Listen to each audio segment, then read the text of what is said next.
1 Coríntios capítulo 1, versículo 18. Diz assim: certamente a palavra da cruz, ou a mensagem da cruz, ela é loucura para os que se perdem, mas para nós que somos o quê? Olha o que Paulo fala. Ela é loucura para os que se perdem, mas para nós que somos salvos, ela é o poder de Deus. Pois está escrito: destruirei a sabedoria dos sábios e aniquilarei a inteligência dos instruídos. Onde está o sábio? Onde está o escriba? Onde o inquiridor desse século? Porventura, não tornou Deus louca a sabedoria do mundo, visto como na sabedoria de Deus o mundo não o conheceu por sua própria sabedoria? Aprove a Deus salvar os que creram. Pelo quê? Pela loucura. Sabe o que Paulo chama a pregação? De loucura. Uma pregação louca. 22.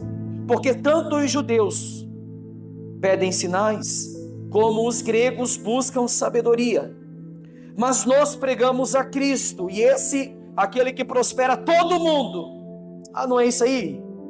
Mas nem na Bíblia atualizada de vocês está falando isso? Não, está falando que nós pregamos a Cristo crucificado, que é escândalo para os judeus, loucura para os gentios, mas para os que foram chamados, tanto os judeus como gregos, pregam a Cristo, poder de Deus e sabedoria de Deus, porque a loucura de Deus é mais sábia do que o homem, e a fraqueza de Deus é mais forte do que os homens. Amém? Podem sentar, obreiros.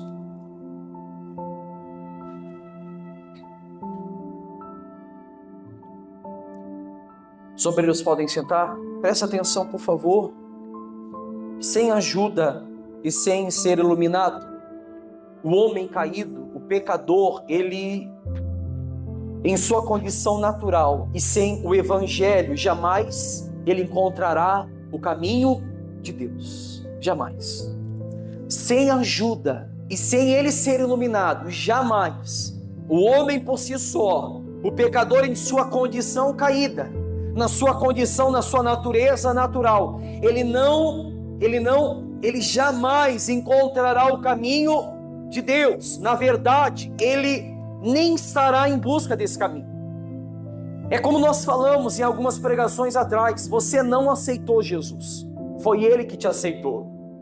Você não encontrou Jesus, foi Ele que te encontrou. O perdido era você e não era Ele. Então, quando Deus encontra um pecador, esse pecador era alguém que não tinha condição por si só de aplicar alguma obra salvífica para chegar no último dia, nas bodas do Cordeiro, ou na mesa da grande ceia, e dizer assim: eu estou aqui porque eu fiz alguma coisa. Eu estou aqui porque eu passei madrugadas de joelhos orando. Eu estou aqui porque eu tratei os andarilhos, tratei os necessitados, os órfãos, as viúvas, aqueles que necessitam da minha ajuda. Eu estou aqui porque, pela graça de Deus, por ter me dado uma boa obra e o meu esforço, Ele me concedeu salvação, porque eu também lutei para ser salvo. Sim ou não? Mas não é assim que funciona. A gente já falou aqui que a palavra graça significa salvação não merecida. É algo não meritório. Não é pelas obras, para que vocês e eu não nos gloriamos por ela. A Bíblia diz que a salvação é mediante a fé. Em quem? Em Cristo Jesus. Isso não vem de vocês. É um dom e uma dádiva de Deus. Não vem daquilo que nós fizemos, para que nós não nos gloriamos por ela. A palavra mesmo fala isso. Ou seja, o homem natural, ele não aceita as coisas de Deus, ou as coisas do Espírito de Deus, porque são loucuras. E não pode entendê-las, porque elas se definem espiritualmente falando. Paulo fala isso aos Coríntios no capítulo 2,14. O homem natural não compreende as coisas de Deus, ou ele não compreende as coisas do Espírito de Deus, porque são loucura. Mas o homem espiritual, ele consegue entender porque a ele é liberado, a Bíblia fala assim. O homem por si só, ele está morto e está cego. O homem por si só, espiritualmente falando, sem esperança de encontrar por si só a Deus. Por isso que nós não fizemos o apelo que muitas igrejas fazem no altar. Quem aqui quer aceitar Jesus? Não, pessoal. Ninguém aqui aceita Ele. É só você olhar para o seu passado. Que condição você tem de aceitar Jesus? Imagina Jesus batendo na sua porta, alguém de joelhos implorando: aceita-me! Não é assim que funciona. É ou não é? Não é dessa maneira. Mas mesmo quando os pecadores estão diante da apresentação do Evangelho da cruz, ainda assim eles rejeitam essa mensagem. Paulo fala isso em 1 Coríntios 1,18, ele declara: certamente a palavra de Deus ela é loucura para aqueles que se perdem. A palavra de Deus, a mensagem da cruz, ela é loucura para aqueles que não são salvos. A mensagem da cruz, ela é escárnio, ela é vergonha para aqueles que não são salvos, Paulo está falando. Mas para aqueles que são salvos, é indício de salvação, é o poder de Deus na nossa vida. Mesmo quando se mostra ao pecador o único caminho da salvação, ainda ele sim ignora a mensagem da cruz. Do outro lado, Paulo, aos 1 Coríntios, capítulo 18, declara, da mesma forma, ele prossegue dizendo: mas para nós que somos salvos, ele não fala assim, nós que estamos sendo salvos, nós somos, Você vem para a igreja para ser salvo? Você vem para a igreja porque você é salvo? Há uma grande diferença. Você não vem para a igreja para praticamente fazer uma manutenção da sua salvação, porque num deslize você pode perdê-la. Se você dizer que você perde sua salvação, Jesus Cristo morreu de balde na cruz, porque a Bíblia mesmo fala que a todos aqueles que foram entregues a Ele, de maneira nenhuma Ele lançaria, de maneira nenhuma. Então, quando nós entendemos isso, nós trazemos uma certa esperança para dentro da gente de apoiar a nossa vida na cruz de Cristo. E a cruz, ela representa a morte.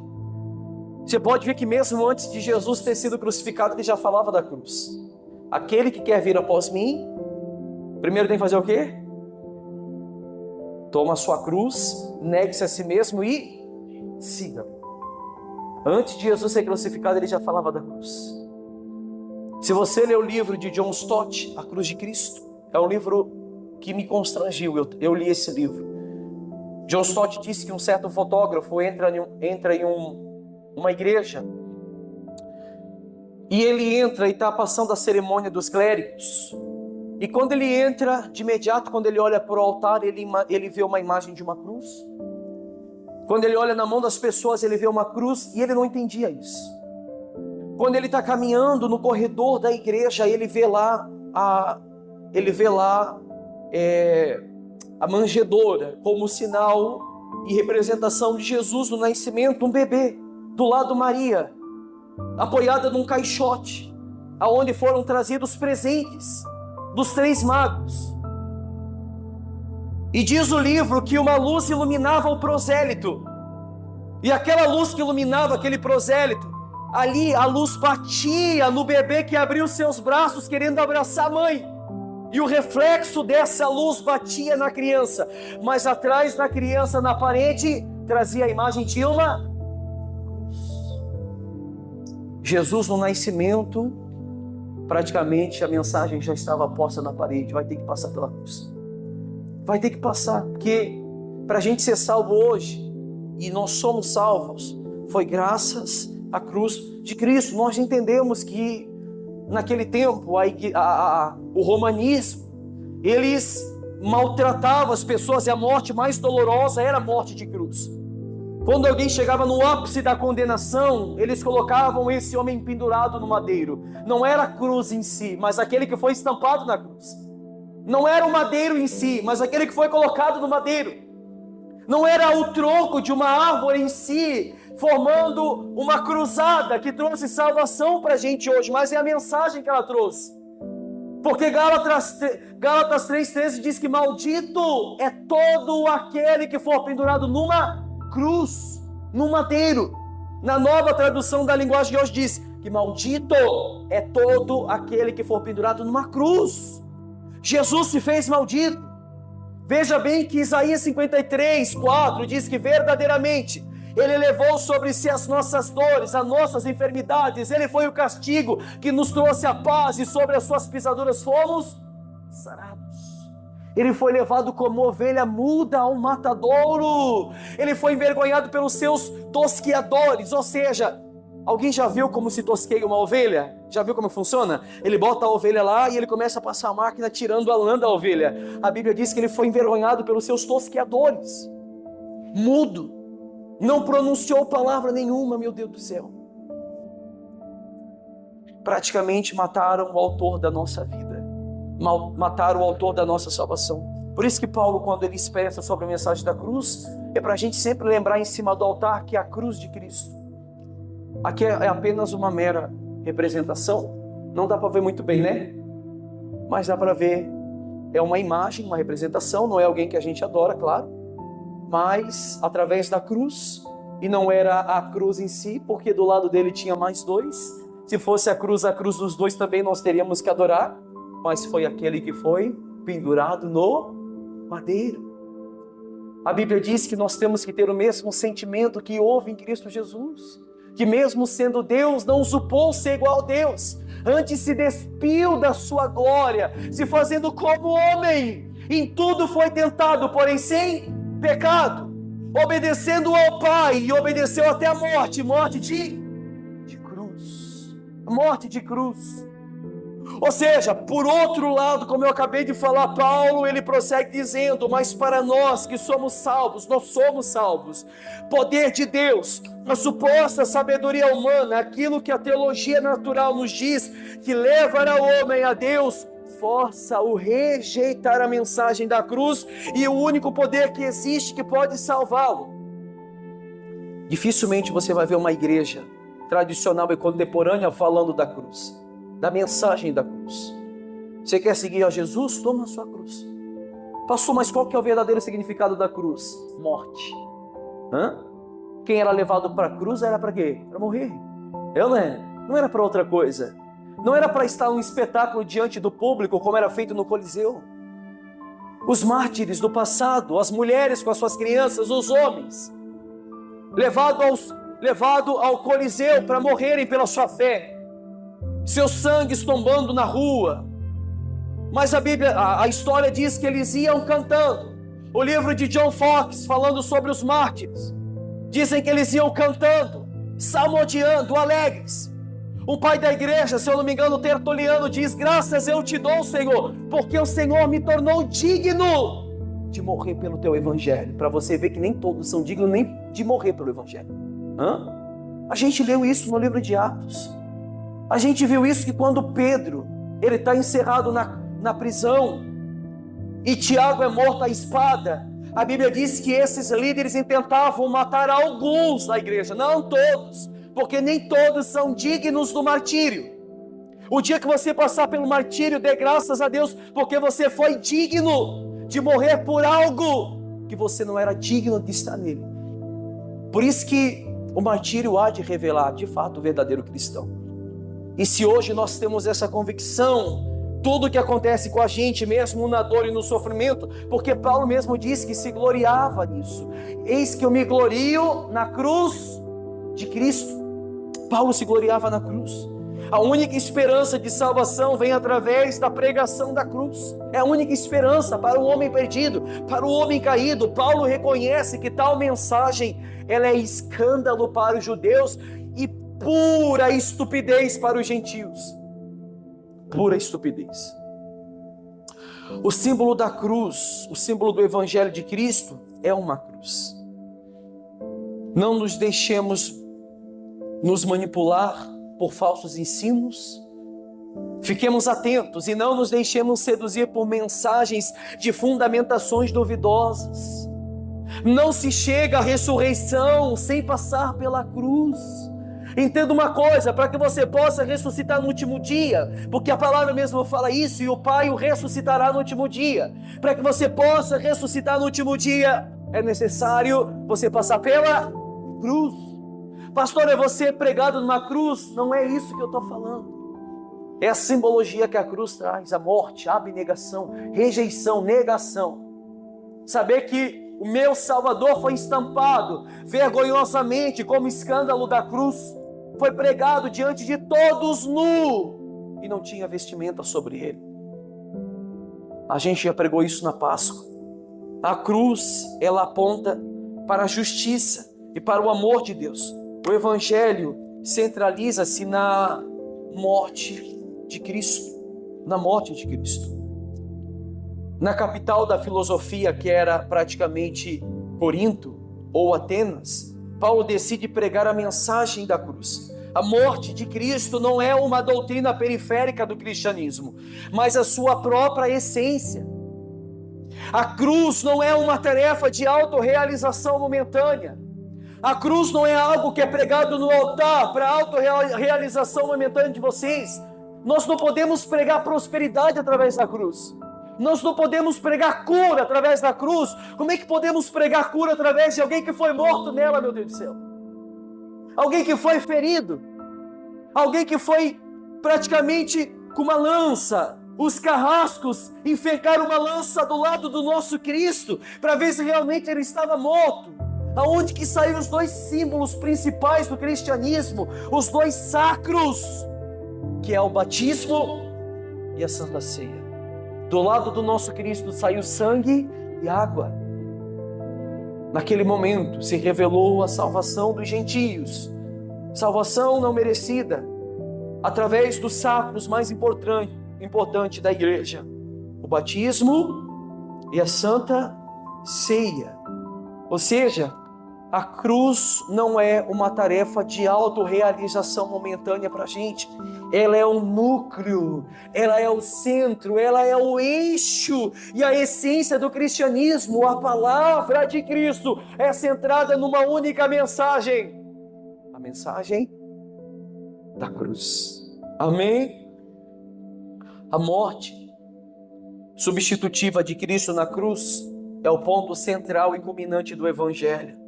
Não há outro Evangelho a ser pregado a não ser esse, como disse Paulo, Jesus Cristo e esse. E esse. Vocês estão no culto, gente? Vamos lá, de novo. Paulo diz que não há outro Evangelho a ser pregado a não ser o Cristo crucificado. Você pode ver que ele não manda você sair daí na evangelização, nas casas, nas praças, no seu trabalho, na sua casa, pregar prosperidade, pregar bonança, pregar as bênçãos derramadas de Deus dos céus, as comportas dos céus se abrindo sobre a nossa vida, e nós se deleitamos na promessa de prosperidade. Paulo disse, nós temos que pregar um único evangelho, e esse evangelho que tem que ser pregado é o Cristo, e esse crucificado, esse morto, esse praticamente entregue aos carrascos pelo nosso pecado. Você pode ler 1 Coríntios 2:2, fala isso. E interessante que Paulo não está pregando Cristo apresentando como um homem perfeito. Paulo não está apresentando o Cristo ou um ilustre mestre da religião, ou mesmo como o supremo exemplo espiritual, não. Paulo não está apresentando um Cristo que desceu vitorioso da cruz, esmagou a cabeça da serpente, não, Paulo não está pregando isso. Paulo está pregando justo aquele que foi pendurado no madeiro, aquele que morreu a nossa morte para que nós pudéssemos viver a sua vida, aquele que no seu determinado momento, como diz a própria palavra de Deus, pela presciência do Pai, foi entregue no tempo oportuno para que homens pecadores e caídos pudessem ter salvação através da cruz, daquele que foi entregue mesmo sem ter pecado. Amém? Antes, Paulo está pregando o nosso Cristo morto. Ou seja, Paulo está anunciando a morte de Cristo.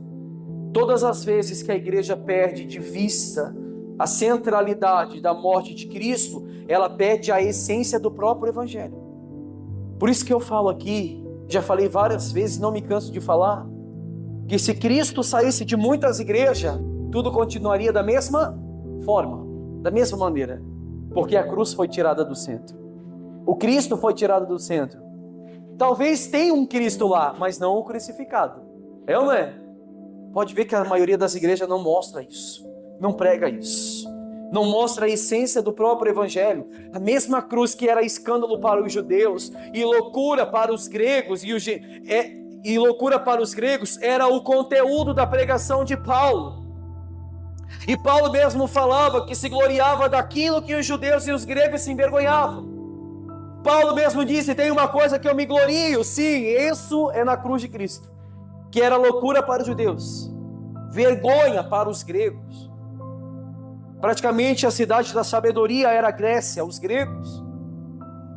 Então Paulo sabia que a pregação da cruz no meio de pessoas que eram sábias traria praticamente uma vergonha para os ouvidos daquele que ouvisse, uma loucura. Pode ver que Paulo chama a pregação de uma pregação loucura, é loucura pregar isso. Vai numa igreja da prosperidade da vida aí pregar sobre a cruz de Cristo, vai lá. Vai numa igreja, prega sobre a cruz, naquela igreja que prega somente sobre cura. Prega lá para ver se eles não vão chutar vocês, para ver se não vão mandar vocês embora. Eles não querem isso. Eles querem, praticamente, a gente falou na quinta, a luz da ribalta, os holofotes. Eu não entendo essas igrejas contemporâneas. O pastor bota a mão na cabeça da pessoa, está doente. Se através da oração ela é curada, benefício para o pastor. Se ela não é curada, a pessoa está sem fé. Não é assim que funciona? É assim que eles fazem as pessoas passarem vergonha. Ou seja, Paulo escandaliza a cidade de Corinto ao dizer que é no Cristo crucificado que se encarna a verdadeira sabedoria de Deus, porque a palavra da cruz é loucura para os que perecem, para aqueles que são perdidos é loucura, para aqueles que não são salvos é escárnio, para aqueles que rejeitaram esse evangelho é condenação. E Paulo continua dizendo, como eu falei, mas para nós que somos salvos é o poder de Deus. A mensagem da cruz, ela é dolorosa em todos os tempos para os que não se esforçam para negar as suas próprias vontades. Ou seja, a mensagem da cruz dói naqueles que não se esforçam para negar as suas vontades. Do Calvário desceu para o mundo, ou seja, uma voz a princípio desagradável, incompreensível, por mostrar ao homem que aquele amor nos constrangiu ao tal ponto de executarmos as mesmas obras centradas na cruz maldita de Cristo. Daquele monte, do monte Gólgota, do monte Caveira, surtiu a voz, do Calvário desceu a voz para o mundo, incompreensível, meu Deus, a princípio desagradável aos nossos ouvidos, quando o próprio Cristo, diante do Sinédrio, diante daquela população, diante dos tosquiadores, gritou em alta voz: está consumado, está consumado. Para muitas pessoas aquilo praticamente não soou bem aos ouvidos, porque a obra foi encerrada. Naquele mesmo modelo, naquele mesmo tempo. Se você estudar sobre o véu do tabernáculo, você vai ver que o véu tinha aproximadamente 2 toneladas de peso. Um véu que separava o santo do santíssimo lugar. 2 toneladas. Quando Cristo bradou, está consumado. Ou seja, a minha parte eu fiz, o véu se rasga de alto a baixo. Amém? A mensagem da cruz, ela é dolorosa para a gente, e principalmente para aqueles que não se esforçam para negar as suas próprias vontades. E desse Calvário, desse Gólgota, do Monte Caveira, desceu para o mundo uma voz, a princípio uma voz incompreensível, a princípio uma voz desagradável, por mostrar ao homem que aquele amor daquele homem, como diz o próprio livro de Isaías 53, meu Deus do céu, um homem com aparência de fadiga, de trabalho. A Bíblia diz que Jesus, ele era o mais rejeitado entre os homens, o mais rejeitado. Hoje nós o adoramos, mas pensa comigo, a sua imagem, a sua semelhança naquele tempo era homem de dores, homem de trabalho, nele não havia beleza, nele não havia nada que o atraíssemos. A Bíblia diz que ninguém o desejava, ninguém. Aquele que estava na cruz, aquele que suou com grande brado, Hoje não há mais condenação para vocês, porque nenhuma condenação há para aqueles que estão em Cristo Jesus. Não há mais condenação. Através do berro, do brado, a terra treme, escureceu por um tempo a terra, porque a salvação chegou até nós, em nome de Jesus, e tudo isso foi através da cruz maldita que o nosso Cristo foi pregado. Como eu falei, e falei antes na pregação, como está escrito em Gálatas 3,13, maldito, Paulo mesmo fala aos Gálatas, porém Cristo, tornando-se maldição por nós, nos livrou da maldição imposta pela lei. Colossenses capítulo 2 diz que havia um tratado de dívida que era contra nós, mas Cristo pegou e pregou aonde? Na cruz. A condenação, o tratado de dívida, a carta de condenação que era contra nós, o amado da nossa alma cravou naquela cruz. E hoje nós temos salvação através do nosso Cristo, meu Deus do céu. No martirológio do mestre, ou seja, no campo de martírio do mestre, situavam-se todos os argumentos de negação superficial. E quando se fala em argumento de negação, a nossa carne conclama pelo oposto. Quando se fala em abnegação, a nossa carne grita pelo contrário. Quando se fala em rejeição, a nossa carne tenta trazer à tona nossas vontades, os nossos desejos. Pois não queremos a autonegação, mas sim a autossatisfação e a autorrealização. Na cruz houve o completo abandono dos mais amados. Jesus estava sozinho naquela cruz, por mais que estava rodeado de pessoas, mas a morte, a condenação, a ovelha que era para ser entregue como martírio, era para ser ele, meu Deus, não tinha ninguém que pudesse fazer alguma coisa. O discípulo que dizia que mais amava ele, falava, não Senhor, se possível eu morro por ti. O negou 3 vezes e o assistiu de longe. O assistiu de longe. Na cruz houve o completo abandono dos mais amados. Jesus teve que sofrer sozinho. A sede angustiante cercou pelo fogo do Hades na cruz. Aquela sede angustiante de Cristo, pregado naquela cruz, como ele falou para os discípulos, eis que eu hei de ser batizado por um certo batismo. E como eu me angustio até que ele venha, até que ele aconteça. Jesus estava se angustiando. A sede angustiosa o cercou pelo fogo do inferno na cruz. Não era uma sede física, mas sim as consequências de um madeiro maldito, carregado de pecado e sendo aniquilado pelo ardor e o total despejar da ira do Pai. Em Cristo Jesus. Mas Cristo usa o fracasso aparente para ensinar o caminho da ressurreição eterna, demonstrando que o eu nunca se dirigirá para Deus, nunca. O meu eu, as minhas vontades, nunca vai se dirigir para Deus, nunca. Sem o aprimoramento e sem a sublimação de si próprio, jamais.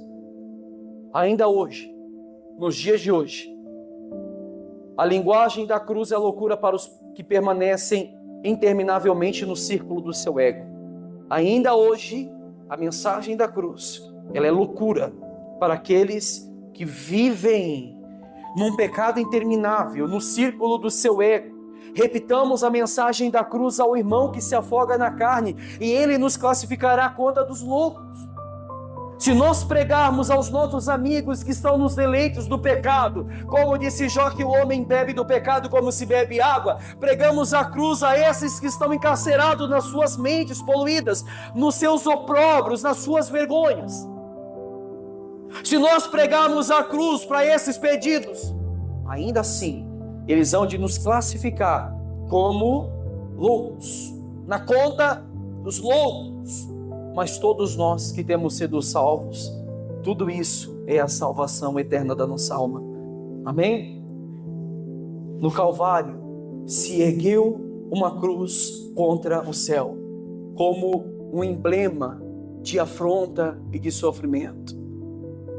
Aquela cruz foi erguida, um símbolo de sofrimento, um símbolo de vergonha, um símbolo de afronta, mas nós amamos essa cruz. Como nosso irmão pregou, sim, eu amo a mensagem da cruz. Até morrer, eu a vou proclamar. Levarei eu também minha cruz, até por uma coroa trocar. Amém?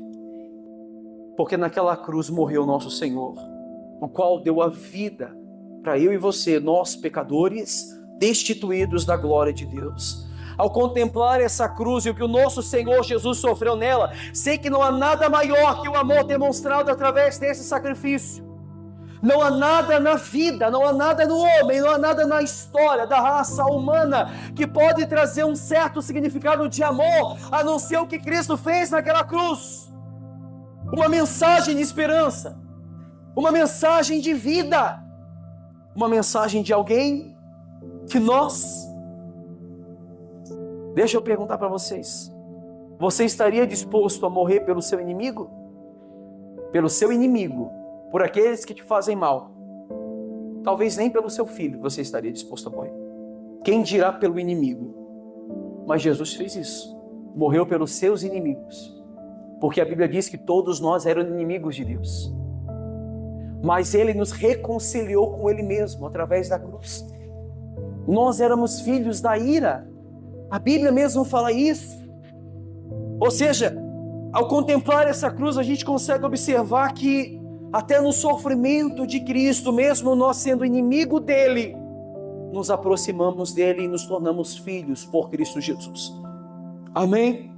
Agora, eu quero terminar esse sermão, e presta muita atenção nisso, isso aqui é muito forte. Eu quero terminar esse sermão com a história de um puritano renomado sobre a conversa do Pai, de Deus Pai para com Jesus. John Flavel, um puritano renomado inglês, ele trata do pacto da redenção entre o Pai e o Filho, destacando as seguintes verdades. Primeiramente, ele fala do trabalho do Filho nesse pacto. Que pacto? O pacto da cruz. Segundo, ele fala da sua recompensa por cumprir as exigências do pacto. E o terceiro, o respeito ou a relação entre o Pai e entre o Filho. John Flavel fala em suas aplicações práticas para o cristão. O famoso puritano nos apresenta um relato imaginário, ou seja, nós vamos imaginar, entre a conversa do Pai para com o Filho por nossa salvação, nos dando a oportunidade de quase tocar as portas do céu e poder contemplar ao nosso Deus com lágrimas de amor em nossos olhos. Eu apresento agora abaixo um trecho desse maravilhoso artigo. Aqui poderia supor o que o Pai disse quando realizou seu pacto com Cristo por vocês. Ele começa a história dizendo assim, o Pai falando para Jesus. Presta atenção, por favor. Deixa nada tirar sua atenção agora. Deus fala para Jesus: meu filho, eis aqui uma pobre e miserável companhia de almas que destruíram completamente a si mesma, e agora manifesto a minha justiça. A minha justiça demanda que seja satisfeita a si mesmo na ruína eterna de todos eles. O que se fará por essas pobres almas?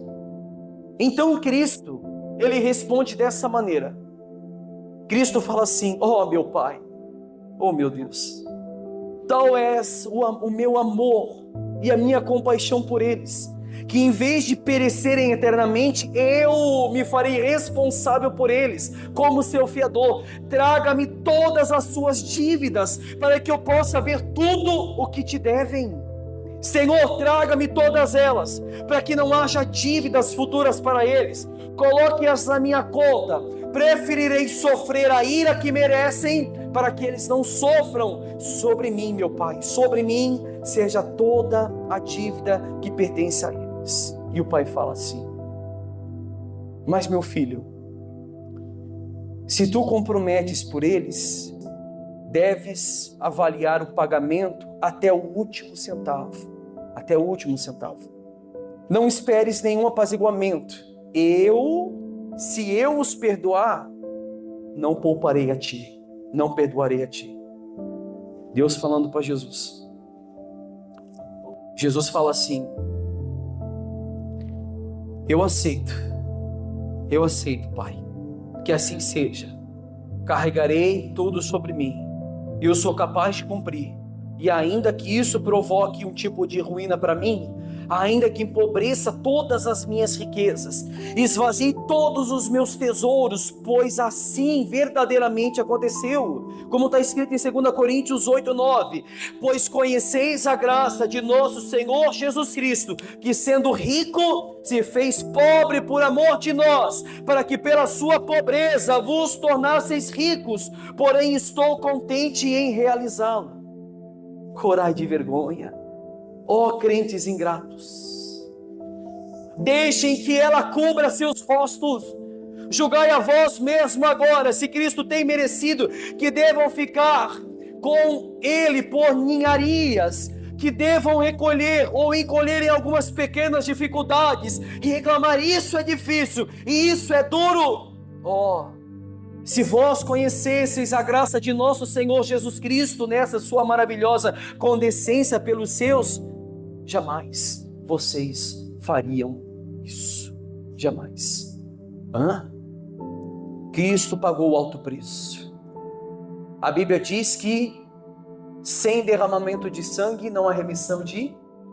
O preço foi preço de sangue. Não importa o que aconteça com a gente, se Cristo não comprou, nada nos arrebata das suas mãos. Amém? Por isso que eu digo para vocês, a mensagem da cruz, ela é loucura para aqueles que se perdem, mas para a gente é o poder de Deus e salvação para os salvos. Amém, pessoal? Vamos ficar de pé.